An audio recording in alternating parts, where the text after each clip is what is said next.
Hey everybody, it's Jeremy. Welcome back to Dreamers Game 1, where we are playing Yomi. This is turn 44. Jump into things. Okay, so right off the bat, we have Jin, wannabe the Ubaran scout, claiming the throne of Gaia in the name of Ubar. Let's take a look at that real quick. The Thrones of Ascension. You know what? Again, I feel like I've been on this kick for like a while now, but Dominion 6, right? Like, link your stuff together. When I see this, right, in a thing, the fact that I have to then go track it down elsewhere is it's cumbersome, right? You should either have the synopsis for the Throne of Gaia right here, right? The Throne of Gaia, because we can go look and see what the Throne of Gaia does, right? So if we click the Throne of Gaia, wait, what? Claimed the Throne of Gaia, but it doesn't show the Throne of Gaia claimed? That's weird. What's up with that? Anyways, but so we can see, right, Throne of Gaia, blah, blah, blah, blah, blah. Include that information right here, right? Like, right here. Easy peasy. Or, if you don't want to do that, make this, the Throne of Gaia, make that a hyperlink where we click that and it just takes us to this, right?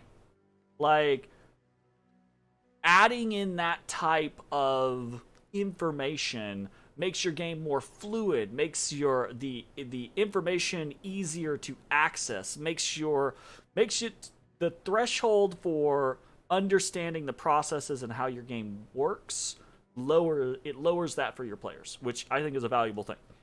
Anyways, Throne of Gaia, which isn't claimed but is claimed, I don't fucking know. It spreads Dominion 2, gives growth 2, and gives nature gems 2. So cool. Ubar, Throne of Gaia.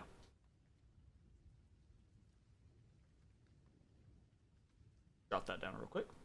And then we have a dire portent. So Nero 2, Electric Boogaloo. He who seals the gates of death. Master of inventions. Lord of the crafts. I'm trying to think. I think we haven't not seen this name so far. Fire is a fickle element. So this is Eternal Pyre. Who is this? This is... Let's check. Ah, it is Ermor has put up Eternal Pyre. So Ermor, Eternal Pyre. That is... interesting. Somewhat concerning, I think, maybe. Ermor is... They've been at peace for a very long time. For most of the game, if I'm aware. They were geared up to fight me, but then... I negotiated out of that. We're going to fight Hinam, then they, kind of just didn't. I think they were going to fight others, right? Like fight Helheim, but I think they have not done that either. I don't know if they were engaged in battle with Lanka maybe prior. Maybe they were one of the three that attacked Lanka. Regardless, though, they have been at peace for a very long time, which isn't inherently a bad thing for them. Adding in the concept of getting global, like gem globals up and things like that, and oof, that can be very dangerous for people. They could, I bet their research is really good right now. Even just like checking, Eternal Pyre is that an evocation one?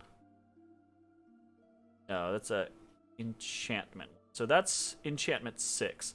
So that's actually not that high up. My assumption is that's probably the second or even third enchantment 6 that Ermor has at this point. So there's that. Then we have a Voice of Apsu that found nothing, but we did find with Tokimochi. We sat in Eagle Reach and sight searched, and we actually found a Canyon of Wind. So probably not going to keep this for very long, but gem income, air +2. There's that. we probably won't keep it for very long, but we'll come back for it. I actually really want more air income.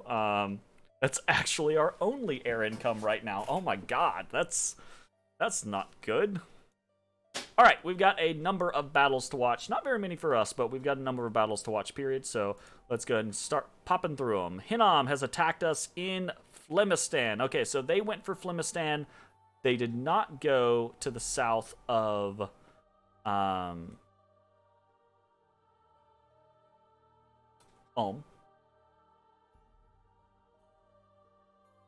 This guy has a thunderbow. That's interesting. Okay.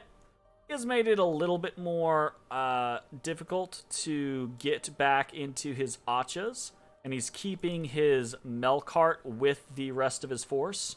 So that is probably a smart move. But again, I don't think in the grand scheme of things it matters. I don't think he has enough mages here to win a big battle against. We attacked into the Great Mountains. It's just a little group of Bakemono Show with Yaris. Come in, stabby, stabby, stabby, stabby. Easy peasy. Alright, we get a battle in Wesh. That's a win for us.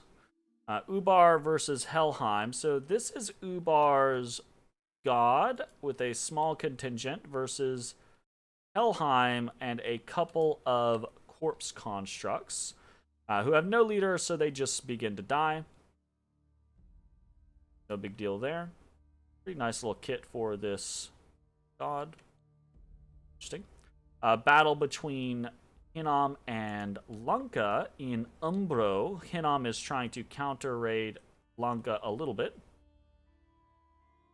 And he is up against a couple of Rakshasa warriors. And I think Hinnom's gonna find, again, when dealing with demons, unless you are packing some real shit, which he is not on this guy. Like, he has not put up body ethereal. He has astral shield. That's the only thing he put up aside from his blessing. So these guys, they have magic weapons anyway, so body ethereal probably wouldn't have mattered, right? But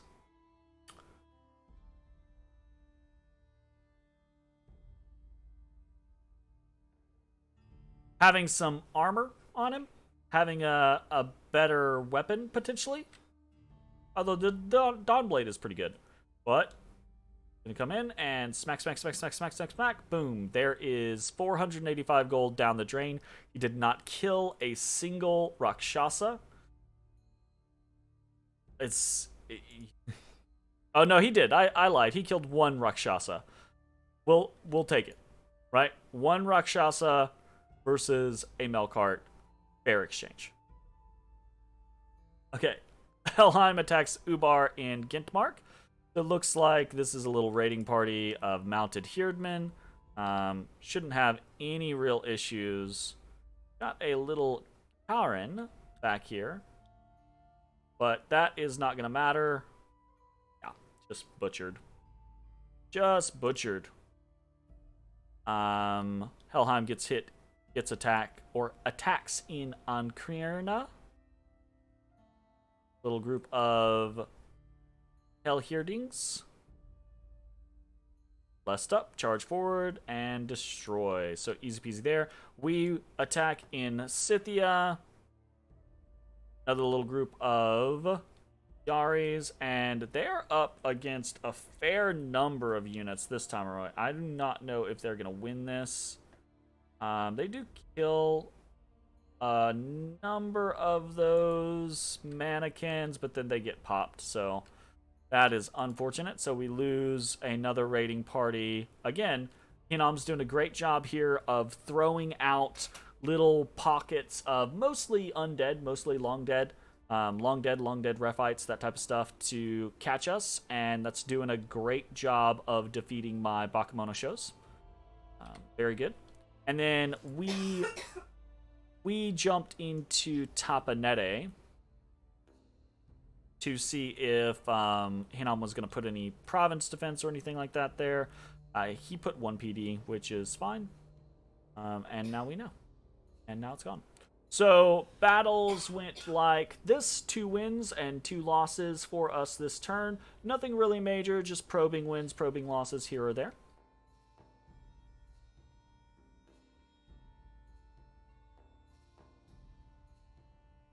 Unexpected event. We lost some population, gained some unrest in Tapanete. That's unfortunate. We're almost done with freaking sieging down Pistena, but not quite there yet. Okay, so let's jump back over into the Hinnom area. We are going to move Tokomochi this turn. I don't think... I mean, we might just sit here forever, but I don't think it's really doing anything for us. We're going to raid some other spots and see how it goes. We're also going to sneak an attack into Sulfuria to see how that goes. It has been taken by Independence.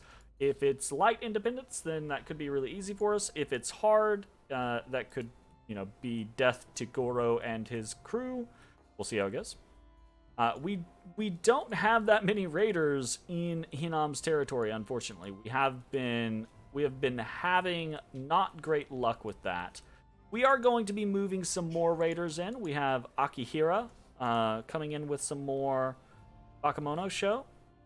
But we are also going to be following up the Hinnom army with Rezos, who, if he decides to just head back into Tapanete, then they're all going to die. It's kind of whatever, though. What are we doing movement-wise for now? Well, there's two things that I think is the big focus here. He has moved down to Flimistan. I generally assume that means he thinks he's going to run at my capital. So my assumption is he's going to move into Mysia or Lama this turn. We are going to shadow with the big army into Iron Caverns. And we can't risk the forces that are sitting here in Mysia, so they've got to move. Initially, my plan was to move them... Oh, no, it wasn't. Never mind. I say that. Initially, it was my plan to move them all into Tapanete, right? But I decided eventually that I was just going to send Kotaro into Tapanete. So he is actually geared out, and the scenario here is if he gets caught by the whole army, he's gonna die, right? He absolutely will. But there is the opportunity, if he gets a full buff cycle off. He's got Iron Skin, Blessing, Timber Flesh, Summon Earth Power, and Fire Shield. Fire Shield probably I should turn off because it's not really gonna do anything to the Rephites, so that's kind of a pointless situation. But... Yeah, I say but. No, there's really no reason for us to use Fire Shield here. But it's there. So, if we do get caught here, Kotaro's probably dead, but there is the off-chance scenario that he flies, lands on the right people, like lands on an Acha, kills that Acha in a single hit, and is able to, with all of his stuff... Remember, he can only, because the Rephites are so big, they take up one square each, he can only get surrounded by so many Rephites. Still, I think if he gets surrounded by 3 or 4 Rephites, he's dead pretty quickly. But I don't know. We'll see. This is a bad gamble. This gamble doesn't really get us anything. The hope, I say gamble. The hope is that right, he's not going to head back to Tapanete. He's just going to go towards Yomi. And the gamble that we're making here is not to, like, catch out his army if he does go to Tapanete. The gamble that we're making here is that he's not going to go to Tapanete, and then I'm just going to go raid with a flyer, right? That's what we're hoping for here. And then the rest of the Dionis are heading into Yomi so that they're not going to get caught out, basically. And that's really pretty much it. Like, nothing else as far as, like, movement and recruitment and things like that goes. We're not doing anything super exciting or super special or some trickery or anything like that. We're just going to shadow his army, and eventually, if he continues to... If he goes to Yomi and he tries to siege it and he tries to attack it, we'll catch him in that and we'll kill him, right? It is the hope.